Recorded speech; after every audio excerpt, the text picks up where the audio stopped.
Assalamualaikum warahmatullahi wabarakatuh. Pada kesempatan baik ini, pada pagi hari ini, sebelumnya selamat berpuasa bagi yang menjalankannya. Kita pada kesempatan ini kita akan membahas salah satu dari ikat kepala orang Jawa, ya. Orang Jawa itu mempunyai beberapa ikat kepala yang tentu kebanyakan orang menyebutnya dengan istilah blangkon, ya. Blangkon ini sebenarnya bukan nama resmi, melainkan sebuah istilah yang untuk menyebutkan sesuatu itu yang siap pakai. Blangkon itu dari kata blanko, artinya sesuatu yang siap pakai. Sebelumnya itu penyebutannya tidak blangkon tapi iket.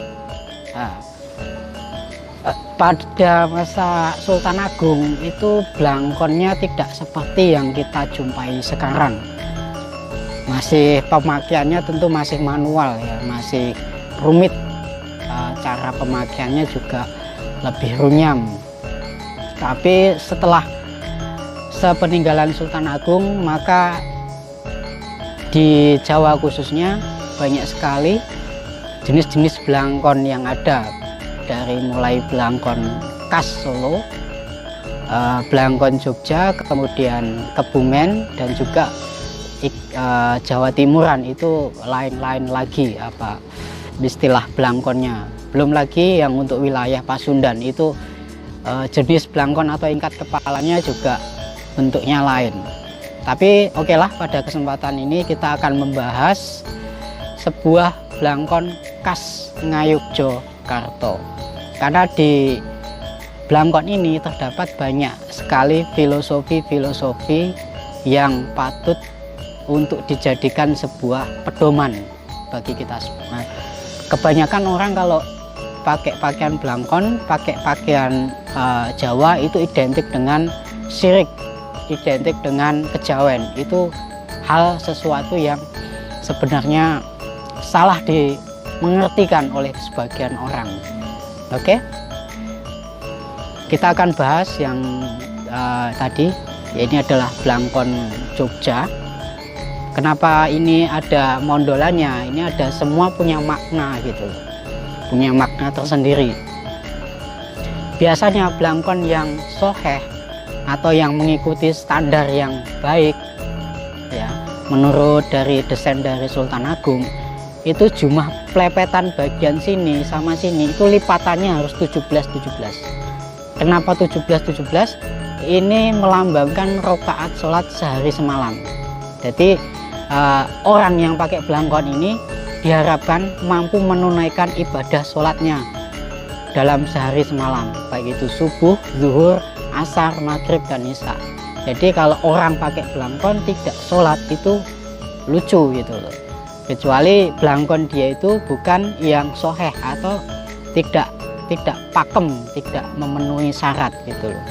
Kemudian kenapa kalau di Jogja ada 3 jenis blangkon, yang 3 Mangkubumen. Mangkubumen itu yang ada ikatannya di belakang ini.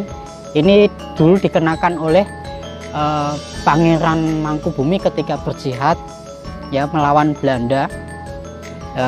Dalam perang Mangkubumen dulu itu Mangkubumen. Kemudian yang Kapeng Wolon itu agak sedikit istilahnya itu megar, agak modis gitu, seperti sebuah sayap kupu-kupu. Itu yang biasanya dikenakan oleh para abdi dalam. Jadi Kapeng Wolon itu yang modis, yang tipe Mangkubumen itu yang ini, yang ada klewirnya ini tipe Mangkubumen. Kemudian kok ada mondolannya?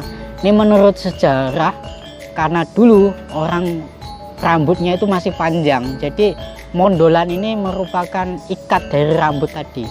Jadi kalau sekarang kan sudah ditambahi, ya, sudah tambahi gitu. Tapi karena sudah ada tukang potong rambut, tapi zaman dulu itu belum ada. Makanya sekarang blangko yang sesuatu yang siap pakai.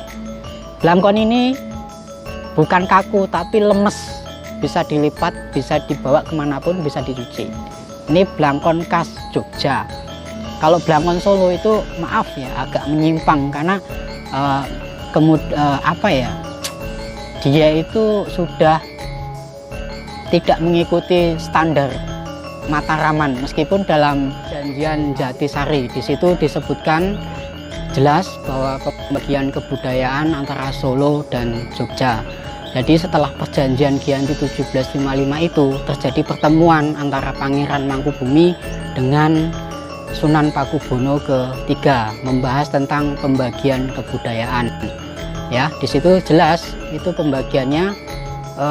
Yogyakarta itu meneruskan tradisi Mataraman seperti zamannya Sultan Agung, sementara Solo itu melakukan inovasi atau bahasanya Yoso Enggal.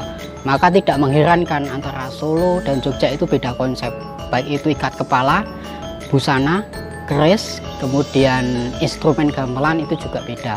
Tapi secara garis besar bentuk tata letak istananya antara Solo dan Jogja ini sama.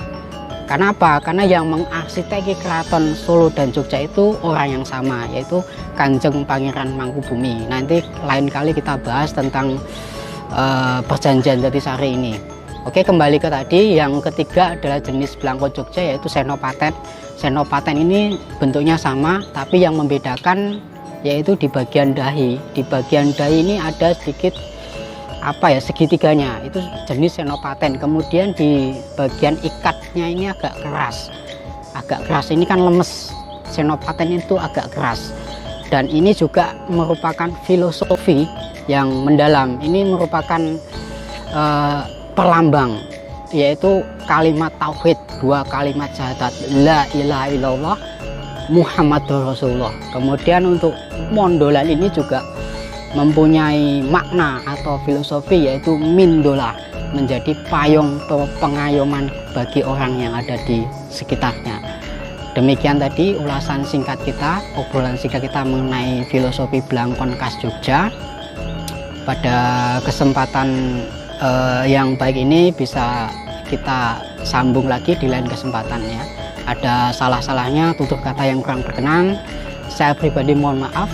Wassalamualaikum warahmatullahi wabarakatuh. Selamat berpuasa bagi yang menjalankannya dan tetap semangat.